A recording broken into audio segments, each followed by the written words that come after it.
हैदराबाद लाड़काणे घोटकी ऐं बारा में डॉक्टर निमृता चंदानी जे मुबीना क़त्ल ख़िलाफ़ शागिर्द इत्तेहाद ऐं GSN महाज़ तरफ़ां धारदार एहतजाज मुज़ाहिरा कया विया।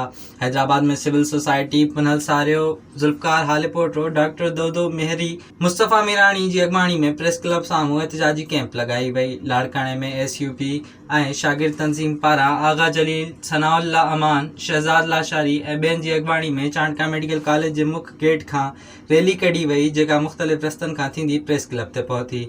घोटकी में हातन खान शर, कामरेड नसरुल्ला कालादी, मीर हसन लाशारी, लाल बख्श घोटो ऐं ॿियनि जी अॻवाणी में प्रेस क्लब ॿाहिरां एहतजाजी मुज़ाहिरो कयो वियो।